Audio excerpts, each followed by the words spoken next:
So hello and welcome back मेरे देश के प्यारे भविष्यों।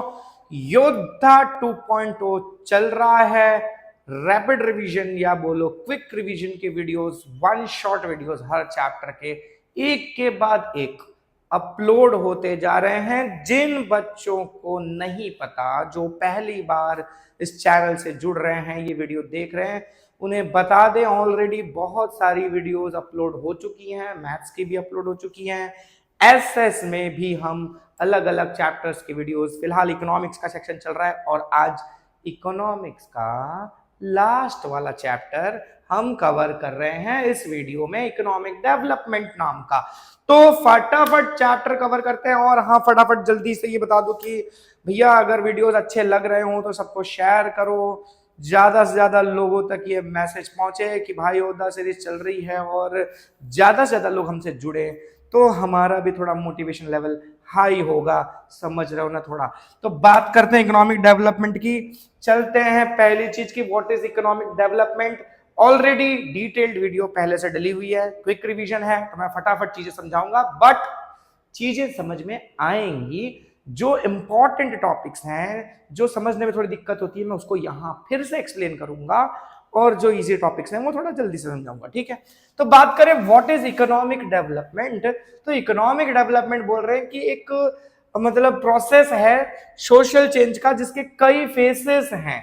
क्या फीचर्स हैं इकोनॉमिक डेवलपमेंट के, कब कहेंगे इकोनॉमिक डेवलपमेंट हो रहा है। तो देखो यहां पर क्या बोल रहे हैं इन लोग। पहली चीज कि constant increase in national income, देश की इनकम लगातार बढ़ती है। दूसरी चीज पर कैपिटा इनकम बढ़ेगा, इनकम बढ़ेगा तो पर कैपिटा इनकम भी बढ़ेगा, देश का इनकम यानी लोगों का भी इनकम बढ़ेगा। Improvement in the living standard, लोगों का लिविंग स्टैंडर्ड बढ़ रहा है, अच्छी क्वालिटी की लाइफ जी रहे हैं, ये सारी चीजें हो रही है, तो हम कहेंगे कि इकोनॉमिक डेवलपमेंट हो रहा है। अब कुछ डेफिनेशंस हैं। नेशनल इनकम, पूरे देश की जो इनकम है, पूरा देश मिलकर जो प्रोडक्शन एक्टिविटी कर रहा है, जो पैसा कमा रहा है, चाहे अपने देश की एक्टिविटीज से चाहे दूसरे देशों से पैसा आ रहा है, ये सब मिलाकर कहलाता है क्या, हमारा नेशनल इनकम। फिर बात करें पर कैपिटा इनकम, तो पूरे देश की जो टोटल इनकम है उसको टोटल पॉपुलेशन से डिवाइड कर देंगे, यानी हर एक इंसान एवरेज कितना कमा रहा है उसे कहते हैं हम per capita income. Living standard क्या है, इसके अंदर फूड, क्लोथिंग, एजुकेशन, हेल्थ, ये सब आता है कि किस लेवल का आपको एजुकेशन मिल रहा है, किस लेवल का आपका हेल्थ है, किस लेवल का आप खाना खा रहे हैं। अगर अच्छी क्वालिटी की सारी चीजें हैं तो लिविंग स्टैंडर्ड अच्छा है, खराब क्वालिटी की चीज यूज कर रहे हो तो लिविंग स्टैंडर्ड खराब है। तो ये सारी चीजें मतलब डिफाइन करती है हमारा living standard. Difference between economic progress and economic development. अच्छा, इकोनॉमिक प्रोग्रेस और इकोनॉमिक डेवलपमेंट कई लोग उसको सेम समझते हैं, पर दोनों में फर्क है। क्या फर्क है, तीन कैटेगरीज पर डिफरेंशिएशन किया गया है on the basis of development process. कि इकोनॉमिक डेवलपमेंट जो है वो क्वालिटेटिव है, डेवलपमेंट क्वालिटेटिव है, जबकि प्रोग्रेस क्वांटिटेटिव है। क्वांटिटी बढ़ रही है, इनकम बढ़ रहा है तो इकोनॉमिक ग्रोथ हो रही है, लेकिन अगर स्टैंडर्ड बढ़ रहा है, क्वालिटीज इंप्रूव हो रही हैं, तो कहेंगे कि इकोनॉमिक डेवलपमेंट हो रहा है। अच्छा, changes taking place in economy, आपकी इकोनॉमी में नए नए रिसर्च हो रहे हैं, नई चीजें आ रही हैं, उसकी वजह से इंप्रूवमेंट्स आ रहे हैं, लोगों का स्टैंडर्ड बढ़ रहा है, प्रोडक्शन एक्टिविटीज बढ़ रही हैं, तो हम कहेंगे कि इकोनॉमिक डेवलपमेंट हो रहा है। खाली इनपुट बढ़ा देने से अगर प्रोग्रेस हो रहा है तो वो इकोनॉमिक डेवलपमेंट नहीं कहलाएगा, वो सिर्फ इकोनॉमिक ग्रोथ कहलाएगा। ठीक है, फिर बात करें relation to developed and developing nations. अगर एक डेवलप्ड कंट्री है, ऑलरेडी डेवलप्ड है, वहां लोगों की सिर्फ इनकम बढ़ती है तो वो सिर्फ उनका इनकम ग्रोथ हुआ, इकोनॉमिक ग्रोथ हुआ, इकोनॉमिक डेवलपमेंट नहीं हुआ। जबकि हमारे जैसे देश जो कि डेवलपिंग कंट्रीज है, अगर यहां लोगों की इनकम बढ़ जाए तो उसे भी इकोनॉमिक डेवलपमेंट कहा जाता है। कहने का मतलब कि ये जो पैरामीटर्स हैं जज करने के लिए इकोनॉमिक डेवलपमेंट का या इकोनॉमिक प्रोग्रेस का, वो डेवलप कंट्रीज के लिए अलग है और डेवलपिंग कंट्रीज के लिए अलग है। अच्छा, फिर बात करें फीचर्स ऑफ डेवलपिंग इकोनॉमी। एक डेवलपिंग इकोनॉमी के क्या क्या फीचर्स है, किन देशों को हम कहेंगे कि वो डेवलपिंग है। पहली एक इंपॉर्टेंट लाइन यहां पर मैं मेंशन कर दूं कि 2004 की जो रिपोर्ट है, ठीक है, वो कहती है कि अगर किसी देश में पर कैपिटा इनकम लोगों की $735 से कम है तो ये देश इकोनॉमिकली डेवलपिंग कंट्रीज में काउंट किए जाएंगे। इसके अलावा कुछ मेन फीचर्स हमारे हम देख लेते हैं। पर कैपिटा इनकम ऐसे देशों में कम होता है, किसका, डेवलपिंग कंट्रीज का। ठीक है, लोगों का पर कैपिटा इनकम कम होता है। पॉपुलेशन ग्रोथ यहाँ ज्यादा होती है, बड़ी तेजी से पॉपुलेशन ग्रो करती है, जनरली 2% या उससे ज्यादा पॉपुलेशन हर साल बढ़ जाती है। तीसरी चीज है एग्रीकल्चर पर डिपेंडेंस। ये जो देश है यहाँ पर बहुत सारे लोगों की जो इनकम वगैरह है यानी एम्प्लॉयमेंट वगैरह है वो एग्रीकल्चर पर डिपेंड करता है। लगभग 60% या उससे ज्यादा लोग एग्रीकल्चर पर डिपेंडेंट है एम्प्लॉयमेंट के लिए, जबकि इकोनॉमी में देश के नेशनल इनकम में इसका कंट्रीब्यूशन सिर्फ 26% या उससे भी कम होता है। ज्यादा लोग काम कर रहे हैं, इनकम कम आ रही है, ठीक है। अच्छा, चौथा अनइक्वल डिस्ट्रीब्यूशन ऑफ इनकम। गरीब बहुत गरीब है और अमीर बहुत अमीर है। जैसे कि बता रहे हैं कि जो टॉप 20 यानी 20% अमीर लोग हैं, रिच लोग हैं, वो देश का 40% इनकम अकेला रख रहे हैं, जबकि जो बॉटम 20% है, गरीब 20% है, वो सिर्फ 10% इनकम जनरेट करा रहे हैं। तो ये टॉप 20 वाले 40% और बॉटम 20 वाले सिर्फ 10% इनकम कमा रहे हैं, यानी कि गरीब अमीर का डिफरेंस बहुत ज्यादा है। ये देख रहे हो झोपड़पट्टी है, यहाँ उस दूसरी तरफ बिल्डिंगें बनी हुई है, ठीक है। अच्छा, अनएम्प्लॉयमेंट ऐसे देशों में ज्यादा देखने को मिलता है। ये पांचवा फीचर हुआ डेवलपिंग इकोनॉमी का। जनरली 3% से ज्यादा लेबर फोर्स, उस देश में जितने लोग काम कर सकते हैं, कैपेबल हैं काम करने के लिए, इसमें से 3% से ज्यादा लोग एम्प्लॉयड ही नहीं है, अनएम्प्लॉयड हैं। ज्यादातर ये देखने को मिलता है कहां पर? डेवलपिंग कंट्रीज में। छठा है पॉवर्टी। इन देशों में गरीबी ज्यादा होती है। बहुत सारे लोग ऐसे होते हैं जो अपनी बेसिक नीड्स की चीजें, खाना पीना, हेल्थ, कपड़ा, ये सब भी फुलफिल नहीं कर पाते। सेवेंथ है ड्यूअल इकोनॉमी। ये थोड़ा समझने जैसा, इससे बच्चे कंफ्यूज होते हैं। ड्यूअल इकोनॉमी समझने जैसा देखो क्या है। एग्रीकल्चर की अगर बात करें तो एक तरफ एग्रीकल्चर में हम प्लोइंग करने के लिए बैलों का इस्तेमाल कर रहे हैं, एकदम ट्रेडिशनल प्रिमिटिव मेथड यूज कर रहे हैं, जबकि उसी तरफ उसी देश में एडवांस टेक्नोलॉजी का भी इस्तेमाल वही सेम काम करने के लिए हो रहा है। तो सेम जगह पर एक ही देश में बड़ी ऑर्थोडॉक्सी भी प्रेजेंट है और उसी देश में एडवांस टेक्नोलॉजी भी प्रेजेंट है।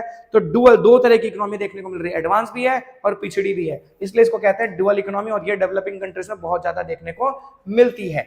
इनसफिशिएंट इंफ्रास्ट्रक्चर, इंफ्रास्ट्रक्चर की यहाँ कमी होती है। पॉपुलेशन जिस हिसाब से है उस हिसाब से उनके लिए इंफ्रास्ट्रक्चर अवेलेबल नहीं है। जैसे कि देखो ये ट्रेनों में अपने यहाँ कितना भीड़ होता है, लोग भीड़ भाड़ में जाते हैं, ठीक है। अच्छा, इसके बाद बात करें form of international trade.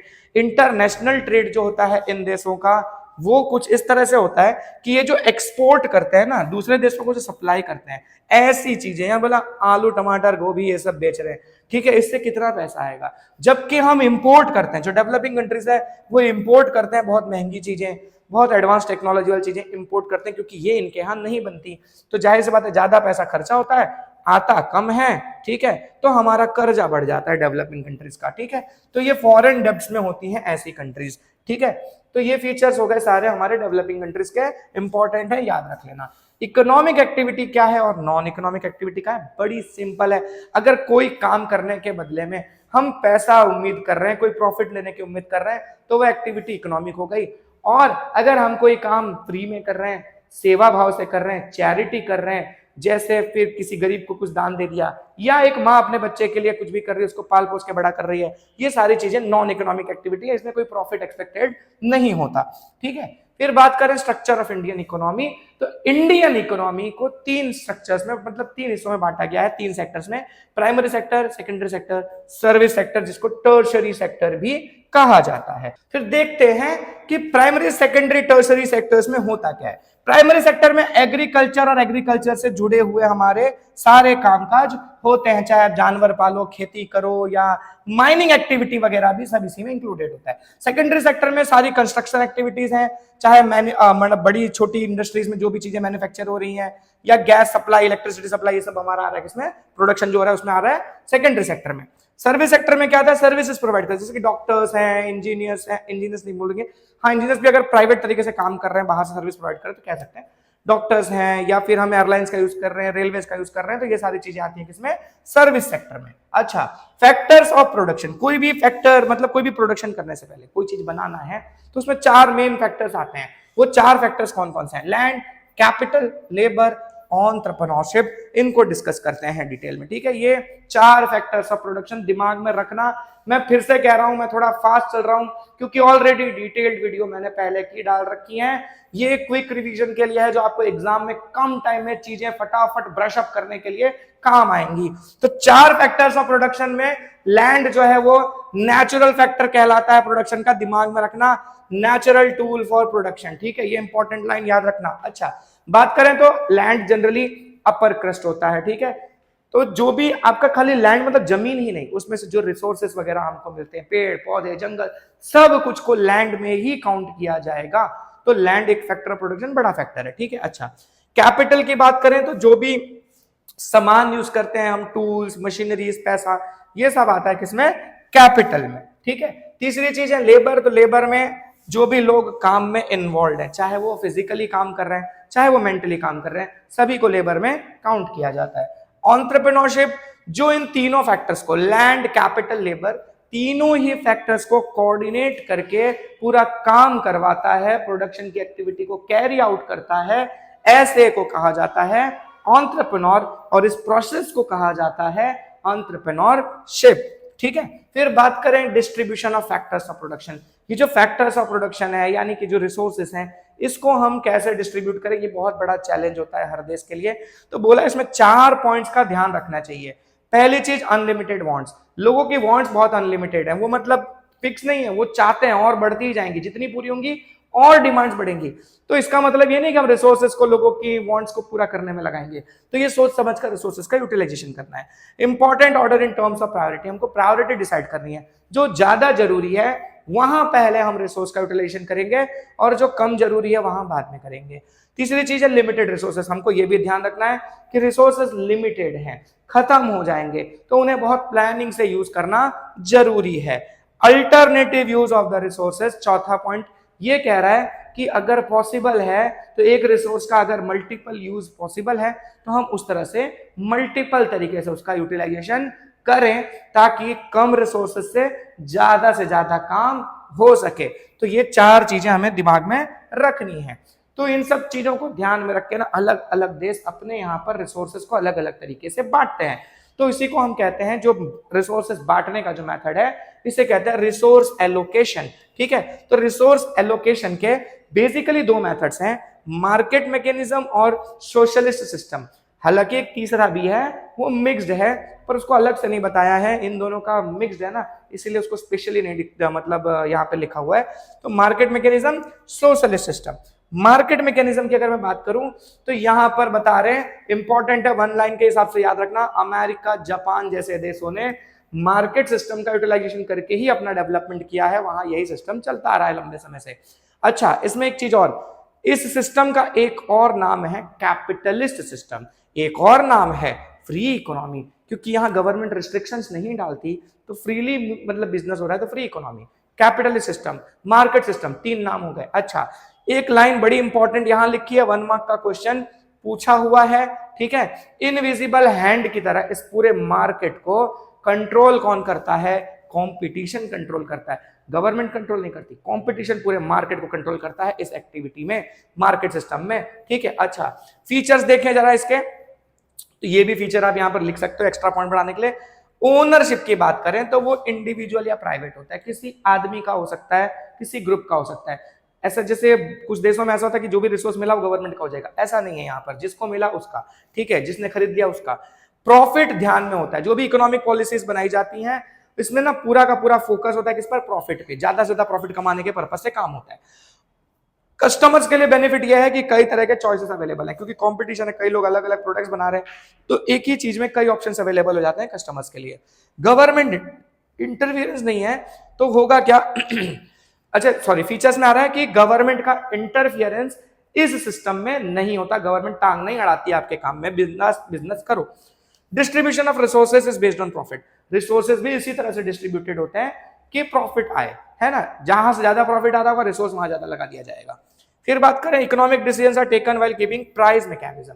Price mechanism को ध्यान में, ये जो लास्ट वाली लाइन है बहुत सारे बच्चों को नहीं समझ में आती, कंफ्यूजन होता है, तो इसमें ये समझा दूं कि होता क्या है कि प्राइस मैकेनिज्म का ध्यान रखा जाता है कि मतलब जो चीजें महंगी बिक रही है, ज्यादा महंगी बिक रही है, मतलब ज्यादा प्राइस वाली बिक रही है, तो रिसोर्सेज वहां ज्यादा लगाया जाएगा, ज्यादा प्रोडक्शन उन चीजों का किया जाएगा, ठीक है, ताकि ज्यादातर पैसा कमाया जा सके। तो प्राइस के हिसाब से प्रोडक्शन किया जाता है, ज्यादा प्राइस वाला चीज है ज्यादा प्रोडक्शन करो, कम प्राइस का चीज है कम प्रॉफिट आ रहा है उसका कम प्रोडक्शन करो। तो इस तरह से ये बिजनेस एक्टिविटीज में कैरी आउट की जाती है, ठीक है। इसके फायदे क्या है? फायदे ये है कि इकोनॉमिक फ्रीडम है, मतलब सब लोग अपने हिसाब से बिजनेस कर सकते हैं, तो इकोनॉमिकली फ्री है काम करने के लिए, इकोनॉमिक फ्रीडम है। रिसोर्सेज जो है ना वो बहुत अच्छे से यूटिलाइज होते हैं, मतलब उनका जो एफिशिएंटली यूटिलाइज होता है, हम ऐसा कह सकते हैं, ठीक है। फिर एबंडेंट प्रोडक्शन, ज्यादा से ज्यादा प्रोडक्शन होता है ऐसी एक्टिविटी में, तो देश चीजें बेचकर पैसा भी कमा सकते हैं। न्यू एक्सप्लोरेशन, नए नए रिसर्चेस वगैरह होते रहते हैं कंपटीशन के चक्कर में, ठीक है।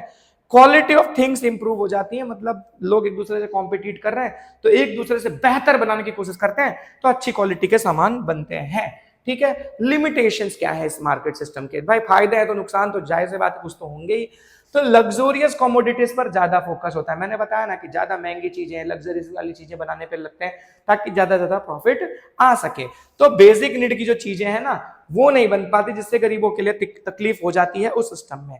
अब यहां पर क्या बोल रहे हैं? Lack of policy related state natural resources are wasted, मतलब जो गवर्नमेंट है वो ज्यादा टांग नहीं अड़ाती इस प्रोसेस में, तो रिसोर्सेज का ना वेस्टेज होने लग जाता है इस सिस्टम में।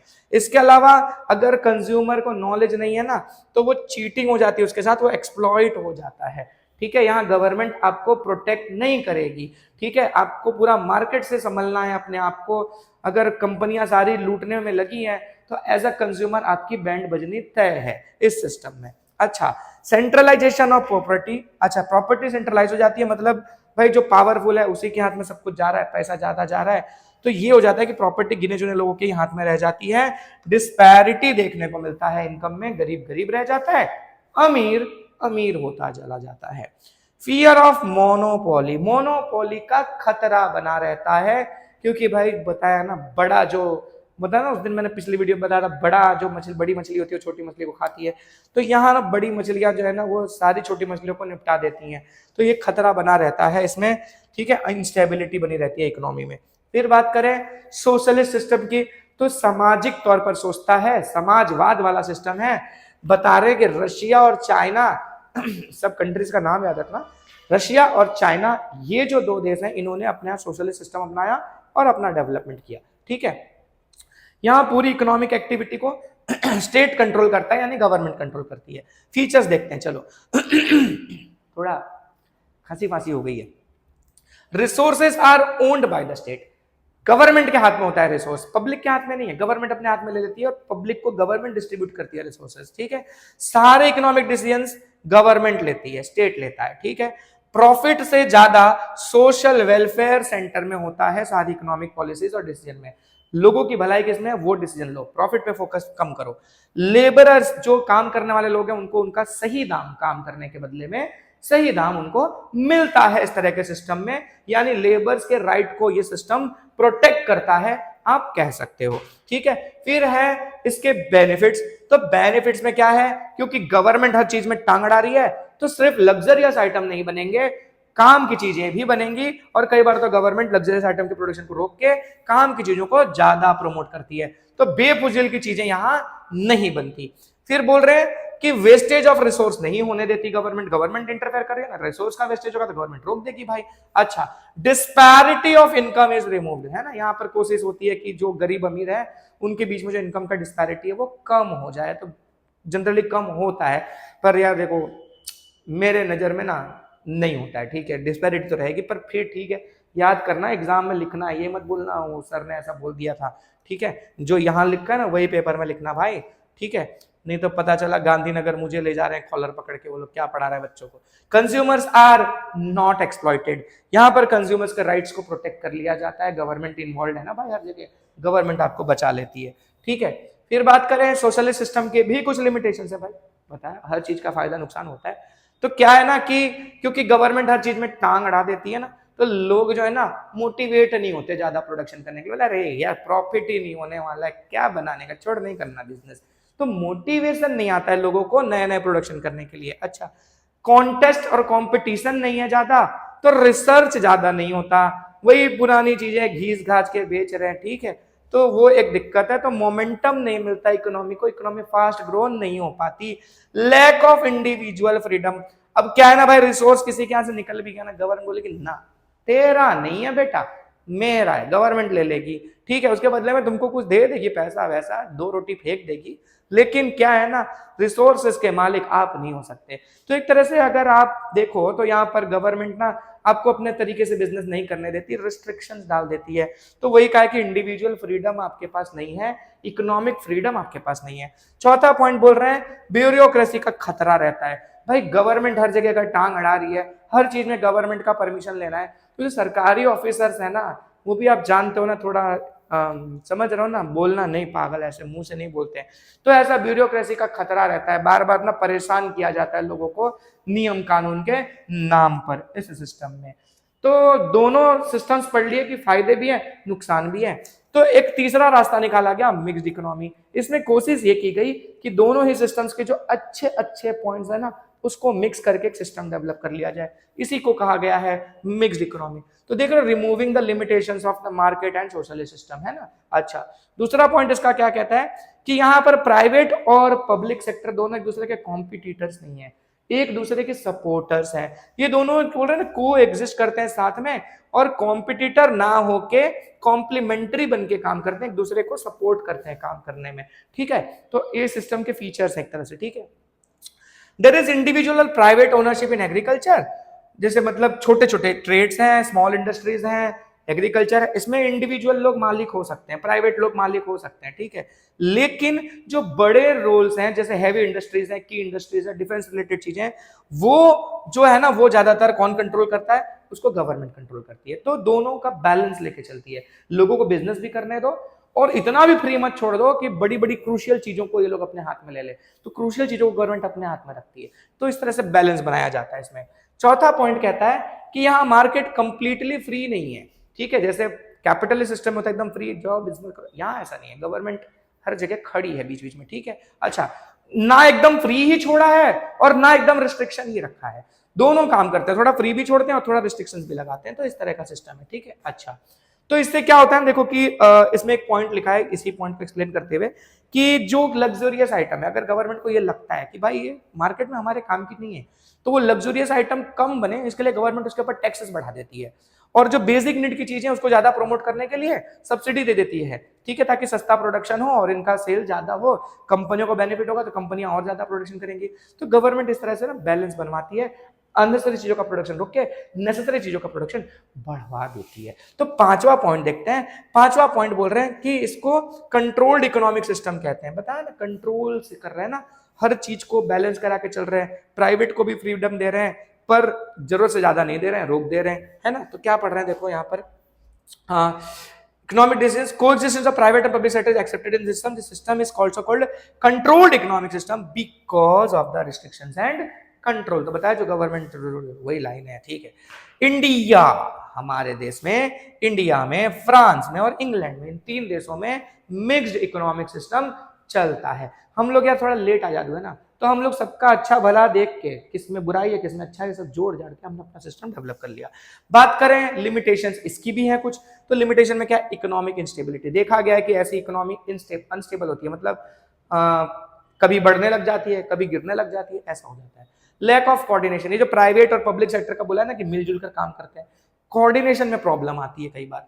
फिर inconsistent economic policy, economic policies जो बनाई जाती है ना, वो बड़ी कंफ्यूजिंग टाइप की होती है, कभी काम करती है कभी काम नहीं करती है, कभी सोचते हैं कि एग्रीकल्चर पे काम करते हैं, कभी सोचते हैं इंडस्ट्री पे काम करते हैं। फिक्स कुछ एकदम डायरेक्शन नहीं है कि हाँ इसी तरह से बढ़ना है, इनकंसिस्टेंट है इकोनॉमिक पॉलिसी।